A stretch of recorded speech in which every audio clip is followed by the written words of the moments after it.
ಮಾತನಾಡಿದ್ರು. ರೈತರು ಒಂದ್ ಕಡೆ ಲಾಲ್ ಬಹದ್ದೂರ್ ಶಾಸ್ತ್ರಿ ಅವ್ರ ಮಾತು ನೆನ್ಪಿಟ್ಕೊಂಡ್ರು, ಜೈ ಜವಾನ್ ಜೈ ಕಿಸಾನ್ ಅಂತೇಳಿ ಅಲ್ವಾ. ನೋಡಿ, ಜವಾನರು ಒಂದ್ ಕಡೆ ನಮ್ಮ ದೇಶಕ್ಕಾದ್ರೆ ಇಡೀ ವಿಶ್ವಕ್ಕೆ ಊಟ ಹಾಕುವಂಥವ್ರು ನೀವೆಲ್ಲ ರೈತರು, ಹೌದಲ್ವಾ? ಜಗತ್ತಿಗೆ ಅನ್ನ ಕೊಡುವಂಥವ್ರು ನೀವೇನಾದ್ರೂ ಅನ್ನ ಕೊಡದಿದ್ರೆ ನಮ್ಮ ಕಥೆ ಏನು ಹೇಳ್ರಿ? ನಮ್ಮ ಕಥೆ ಏನು? ನೀವು ಅನ್ನ ಕೊಡದಿದ್ರೆ ನಮ್ಮ ಕಥೆ ಏನು? ಮುಗಿದೋಯ್ತು, ಹೌದಲ್ವಾ? ಈಗ ಮೊದಲೆಲ್ಲ ಹೇಳ್ತಾ ಇದ್ರು ನೇಗಿಲ ಯೋಗಿ ಅಂತ ಹೇಳ್ತಿದ್ರಲ್ವಾ? ಈಗಲೂ ಹೇಳ್ತಾರೆ ನೇಗಿಲ ಯೋಗಿಗಳು. ಹಾಡು ಕೇಳಿದ್ರಿ ನೀವೆಲ್ಲ, ನೇಗಿಲ ಯೋಗಿ ಅಂತ. ಮೊದಲು ಪ್ರಕೃತಿ ಜೊತೆ ಒಂದು ಬಾಂಧವ್ಯ, ಬಹಳ ಪ್ರೀತಿ. ಯಾವ ರೀತಿ ಪ್ರೀತಿ ಅಂದ್ರೆ, ಒಬ್ಬ ರೈತ ಹೊಲಕ್ಕೆ ಹೋಗಿ ನೇಗಿಲವನ್ನ ಅಲ್ಲಿ ಹೂಳ್ಲಿಕ್ಕೆ ರೆಡಿ ಮಾಡ್ತಾನೆ ಅಂತಂದ್ರೆ ಅಲ್ಲಿ ನೋವಾಗ್ತದೆ ಭೂಮಿ ತಾಯಿಗೆ ಅಂತ ಅಳ್ತಿದ್ನಂತವನು ರೈತ, ಹೌದಲ್ವಾ? ಕ್ಷಮೆ ಕೇಳ್ತಿದ್ನಂತವನು ರೈತ, ಆ ಭೂಮಿಗೆ ಕ್ಷಮೆ ಕೇಳ್ತಿದ್ನಂತೆ. ತಾಯಿ, ನನ್ ತಪ್ಪಾಗ್ತಿದೆ, ನನಗೋಸ್ಕರ ನೇಗಿಲು ಹೊಡಿತಿದ್ದೀನಿ, ನಾನು ಕ್ಷಮಿಸು ನನ್ನ ಅಂತ ಭೂಮಿ ಜೊತೆ ಪ್ರಕೃತಿ ಜೊತೆ ಮಾತಾಡ್ತಿದ್ನಂತೆ. ಈಗ ಎಲ್ಲಿ ಪುರ್ಸೊತ್ತಿದೆ ಮಾತಾಡ್ಲಿಕ್ಕೆ ಹೇಳಿ? ಎಲ್ಲಿ ಪುರ್ಸೊತ್ತಿದೆ? ಮಾತಾಡ್ತೀರಾ ಯೋಗಿಗಳೇ? ನೀವು ಯೋಗಿಗಳು ತಾನೆ. ಕೃಷಿಕರು ಅಂದ್ರೆ ಏನು? ಋಷಿಗಳು ನೀವು, ತಪಸ್ವಿಗಳು. ಒಬ್ಬ ತಪಸ್ವಿ ತಾನೇನ್ ತಪಸ್ ಮಾಡ್ತಾನೆ ಪರಮಾತ್ಮನ ಕುರಿತು, ಹಾಗೆ ನೀವು ಕೂಡ ತಪಸ್ವಿಗಳೇ ಆಗಿದ್ರಿ ಒಂದ್ ಸಮಯದಲ್ಲಿ, ಋಷಿಗಳೇ ಆಗಿದ್ರಿ. ಬಟ್ ಈಗ ಎಲ್ಲಿ ಹೋಯ್ತು ಆ ಋಷಿತನ? ಎಲ್ಲಿ ಹೋಯ್ತು ಹೇಳಿ ನೋಡೋಣ. ಈಗ ಏನಾಗ್ಬಿಟ್ಟಿದೆ ಅನ್ನೋದನ್ನ ನಾವೆಲ್ಲರೂ ನೋಡ್ತೀವಿ. ರೈತರು ಅಂದ್ರೆ ನೀವೇನ್ ಸಾಮಾನ್ಯರಲ್ಲ. ರೈತರು ಅಂದ್ರೆ ಒಂದ್ ಮಾತು ಹೇಳ್ತೀವಿ, ಯಾವಾಗ್ಲೂ ಕೊಡೋರು ಅಂತಾನೆ. ಕೊಡೋರು ಹೌದಾ ಅಲ್ವೋ? ಕೊಡೋರಲ್ವಾ? ಎಲ್ಲ ನಮ್ಮ ಭಾರತದ ರೈತರು ಎಂತವ್ರು ಅನ್ನೋದಕ್ಕೆ ನಿಮ್ಗೊಂದು ಉದಾಹರಣೆ ಕೊಡ್ತೀನಿ. ಬಹಳ ಶ್ರೀಮಂತಿಕೆ ಇದೆ ನಮ್ಮ ಭಾರತದ ರೈತರಲ್ಲಿ, ಸಾಮಾನ್ಯರಲ್ಲ ನಾವೆಲ್ಲ, ಹೌದಾನೆ? ಹೀಗೆ ಒಬ್ಬ ಇಂಜಿನಿಯರ್ ಓದಿದಂಥ ಒಬ್ಬ ವ್ಯಕ್ತಿ, ಇಂಜಿನಿಯರ್ ಓದಿರ್ತಾನೆ. ಅವನೇನ್ ಮಾಡ್ದ? ವಿದೇಶಕ್ಕೆ ಹೋದ. ಎಲ್ಲಿ ಜಾಬ್ ಮಾಡ್ಲಿಕ್ಕೆ ವಿದೇಶಕ್ಕೆ ಹೋದ. ಆದ್ರೆ ಭಾರತವನ್ನ ಮರ್ತಿರ್ಲಿಲ್ಲ ಅವನು. ಬಹಳ ಹೆಮ್ಮೆ ಭಾರತ ಅಂತಂದ್ರೆ. ಅವಾಗ ಅವನೇನ್ ಅನ್ಕೊಂಡ, ಹಳ್ಳಿ ಒಂದು ಹೆಣ್ಮಗಳನ್ನ ನಾನೇನಾದ್ರೂ ಮದ್ವೆ ಮಾಡ್ಕೊಂಡ್ರೆ ಭಾರತೀಯ ಸಂಸ್ಕೃತಿಯನ್ನ ಉಳಿಸ್ತಾಳೆ ಅಂತ ಹೇಳಿ ಒಂದು ಹಳ್ಳಿ ಹುಡುಗಿಯನ್ನ ಇಟ್ಕೊಂಡು ಮದುವೆ ಮಾಡ್ಕೊಂಡ. ನಿಮ್ಗೆ ಗೊತ್ತಿರ್ಬೇಕು, ಹಳ್ಳಿ ಹುಡುಗಿ ಡೆಲ್ಲಿಗೆ ಹೋದ್ರೆ ಏನಾಗುತ್ತೆ ಅಂತ. ಏನಾಯ್ತು? ಅದೇ ಆಯ್ತು. ಅದ್ರೊಳಗೆ ಫಾರಿನ್ ಹೋಗ್ಬಿಟ್ಲಲ್ಲ, ಮುಗಿದೋಯ್ತು ಭಾರತದ ಕತಿ. ಏನಾಯ್ತು? ಭಾರತದ ಬಗ್ಗೆ ಒಂದು ಕೆಟ್ಟ ಅಭಿಪ್ರಾಯವನ್ನ ಮೂಡಿಸ್ಕೊಂಡವಳು. ಏನಂದ್ರೆ, ಏನ್ ಭಾರತ, ಏನಿದೆ ಆ ಭಾರತದಲ್ಲಿ? ಏನು ನಿಮ್ಗಂತೂ ಬುದ್ಧಿ ಇಲ್ಲ, ಭಾರತ ಭಾರತ ಅಂತೀರಾ? ಆ ಭಾರತೀಯರಿಗೆ ಏನ್ ಬುದ್ಧಿ ಇಲ್ಲ? ಭಾರತದ ರೋಡ್ ಸರಿ ಇಲ್ಲ, ಆ ಭಾರತದ ವ್ಯವಸ್ಥೆ ಸರಿ ಇಲ್ಲ ಅಂತ ಶುರು ಮಾಡ್ಬಿಟ್ಲು. ಆದ್ರೆ ಅವನ ತಲೆಯಲ್ಲಿ ಮಾತ್ರ ಏನಿತ್ತು ಅಂದ್ರೆ, ಭಾರತ ಅನ್ನುವಂಥದ್ದೇ ನನ್ನ ಭಾರತ ದೇಶ, ನಾನು ಭಾರತಕ್ಕೆ ಮರಳಿ ಹೋಗ್ಬೇಕು, ಯಾವ್ದಾದ್ರು ರೂಪದಲ್ಲಿ ನಾನು ವಾಪಸ್ ಹೋಗ್ಬೇಕು ಅನ್ನುವಂಥದ್ದನ್ನ ಅವನು ವಿಚಾರ ಮಾಡ್ತಾ ಇದ್ದ.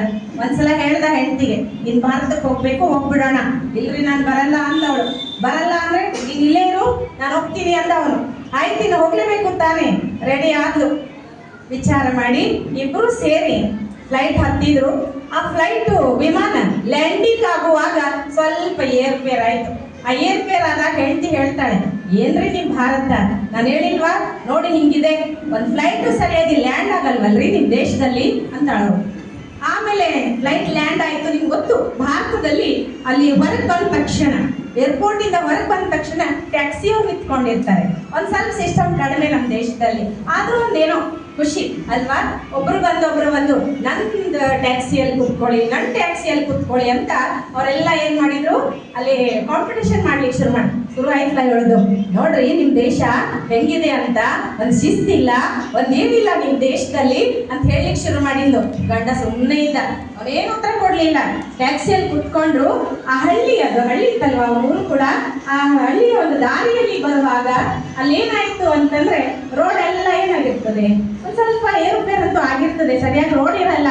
ಬೈತಾನೇ ಬಂದವಳು, ನೋಡ್ರಿ ನಿಮ್ ರೋಡ್ ಹೆಂಗಿದೆ, ಒಂದ್ ಚೆನ್ನಾಗಿಲ್ಲ, ಏರುಪೇರಿದೆ, ಹೆಂಗ್ರಿ ಹಿಂಗ್ರಿ ಅಂತ. ಅವ್ನು ಸುಮ್ಮನೆ ಕುತ್ಕೊಂಡಿದ್ದ.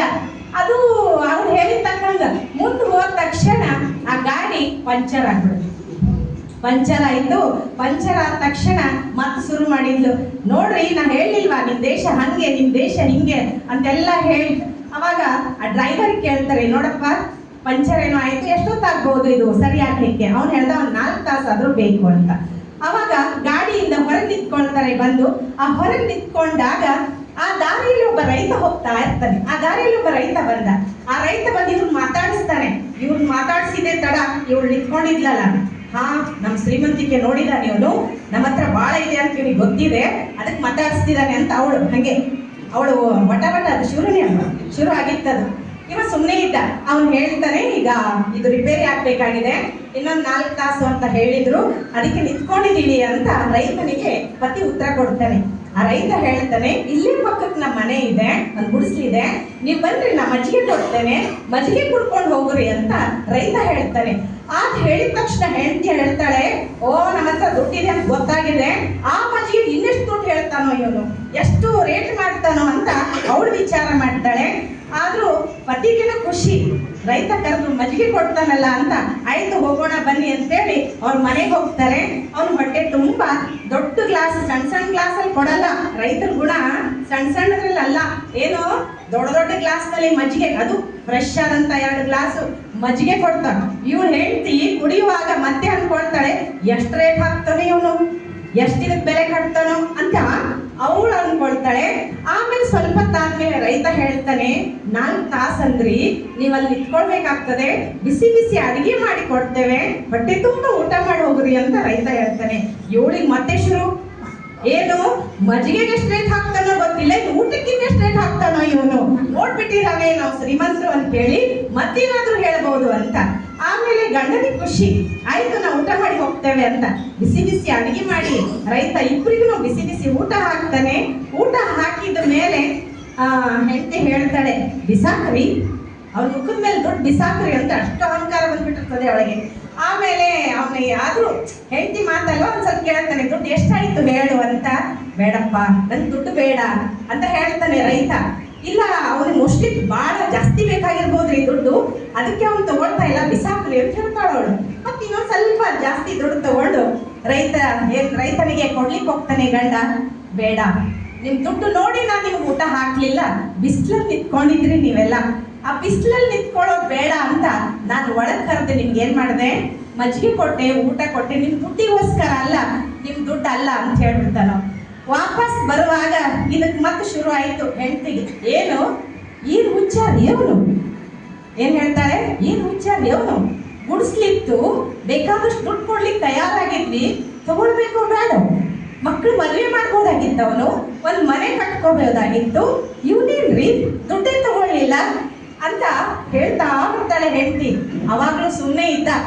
ಆಮೇಲೆ ಗಾಡಿ ರಿಪೇರಿ ಆಯ್ತಲ್ಲ, ಗಾಡಿ ಒಳಗೆ ಕುತ್ಕೊಂಡಾಗ ಗಂಡ ಹೇಳ್ತಾನೆ, ಇದು ನಮ್ಮ ದೇಶ ಕಣೆ ಅಂತ ಹೇಳ್ತಾನೆ. ಇದು ನಮ್ಮ ಭಾರತದ ರೈತರ ಒಂದು ವಿಶೇಷತೆ, ಇದು ಎಲ್ಲರಿಗೂ ತರ್ಲಿಕ್ಕೆ ಸಾಧ್ಯ ಇಲ್ಲ, ಇದು ನನ್ನ ಭಾರತ ಅಂತ ಹೇಳ್ತಾನೆ. ಯಾರು ಹೇಳ್ದವನು? ನನ್ನ ಭಾರತದ ರೈತರ ಬಗ್ಗೆ ಅವ್ನಿಗೆ ಎಷ್ಟು ಹೆಮ್ಮೆ ಬಂತು, ಹೌದಲ್ವಾ? ಹೆಂಗಿದೆ ನೋಡಿ, ವಿದೇಶದ ಸಂಸ್ಕೃತಿಗೂ ಭಾರತೀಯ ಸಂಸ್ಕೃತಿಗೂ ವ್ಯತ್ಯಾಸ ನಮ್ಮ ದೇಶದ ರೈತರು, ಹೌದಲ್ವಾ?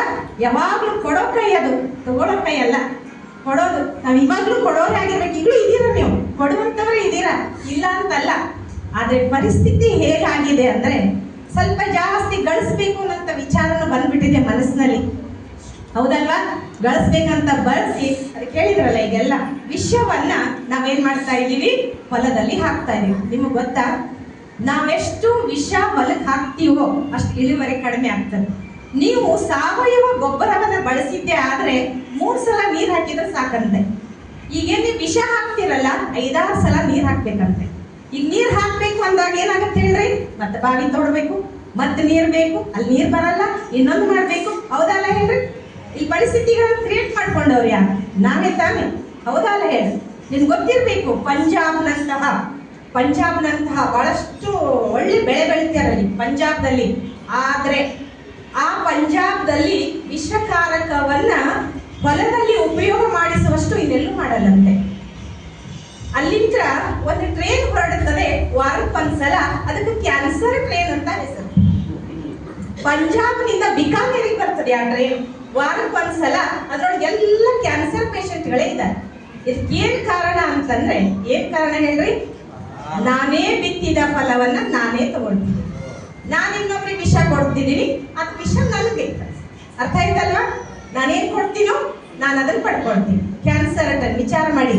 ಈಗ ನಿನ್ನೆ ಒಬ್ರು ಒಂದು ಮಾತು ಹೇಳ್ತಾ ಇದ್ರು, ನನ್ಗೆ ಇಲ್ಲೇ ಕೊಪ್ಪಳ, ರಾಯಚೂರು, ಸಿಂಧನೂರು ಅಲ್ಲೆಲ್ಲ ಜಾಸ್ತಿ ಈ ವಿಷವನ್ನ, ಇದೇನ್ ಹೇಳ್ತೀರಿ ನೀವೆಲ್ಲ, ಯೂರಿಯಾ ಇರ್ಬೋದು, ಇನ್ನೇನೋ ಇರ್ಬೋದು, ವಿಷಕಾರಕವಾದಂಥ ಗೊಬ್ಬರವನ್ನ ಬಳಸೋದ್ರಿಂದ ಇವತ್ತು ಎಷ್ಟು ಕ್ಯಾನ್ಸರ್ ಪೇಷಂಟ್ಗಳು ಬೆಂಗಳೂರಿನಂತ ದೊಡ್ಡ ದೊಡ್ಡ ಹಾಸ್ಪಿಟಲ್ ಅಲ್ಲಿ ಅಡ್ಮಿಟ್ ಆಗ್ತಿದ್ದಾರೆ. ನೀವು ಎಲ್ಲಿಯವರು ಅಂತ ಕೇಳಿದ್ರೆ ಹೇಳ್ತಾರಂತವ್ರು, ನಾವು ಕೊಪ್ಪಳ, ರಾಯಚೂರು, ಸಿಂಧನೂರು ಕಡೆಯವರು ಅಂತ, ಇದೇ ಕರ್ನಾಟಕದವರು. ಸಿಕ್ಕಾಪಟ್ಟೆ ಕ್ಯಾನ್ಸರ್ ಪೇಷಂಟ್. ಅರ್ಥ ಆಯ್ತಲ್ವಾ?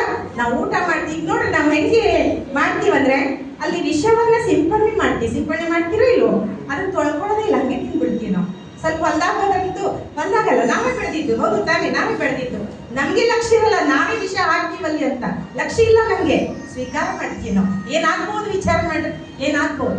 ಅದಕ್ಕೆ ಹೇಳ್ತಾರೆ, ಇವತ್ತೇನಾದ್ರೂ ನಾವು ಆಹಾರವನ್ನ ಊಟ ಮಾಡೋಕ್ಕಿಂತ ಮುಂಚೆ, ಅದನ್ನ ಬೇಯಿಸೋಕ್ಕಿಂತ ಮುಂಚೆನೂ ಕೂಡ ಅರ್ಧ ಗಂಟೆ ಆದ್ರೂ ನೀರಿನಲ್ಲಿ, ಉಪ್ಪು ನೀರಿನಲ್ಲಿ ಅದನ್ನ ಏನ್ ಮಾಡ್ಬೇಕಂತೆ, ನೆನೆ ಇಡ್ಬೇಕಂತೆ. ಯಾಕೆ ಅಂದ್ರೆ ವಿಷ ಬಿಟ್ಟು ಹೋಗ್ತದೆ ಅಂತ ಉಪ್ಪು ನೀರಿನಲ್ಲಿ ಹಾಕ್ಬೇಕು. ನಾವೆಲ್ಲ ಮಾಡ್ತೀವಿ ಹೇಳ, ಮಾಡ್ತೀವ?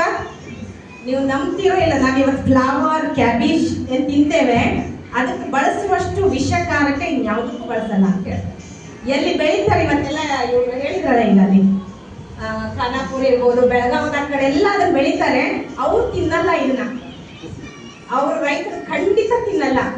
ಆದ್ರೆ ಇನ್ನೊಬ್ಬರಿಗೆ ತಿನ್ನಿಸ್ತಿದ್ದಾರೆ. ಏನಾಗ್ಬೋದು ವಿಚಾರ ಮಾಡಿ, ಏನಾಗ್ಬೋದು ಅಲ್ವಾ? ಅವಾಗೆಲ್ಲ ಹೇಗಿತ್ತು ಬೆಳೆ?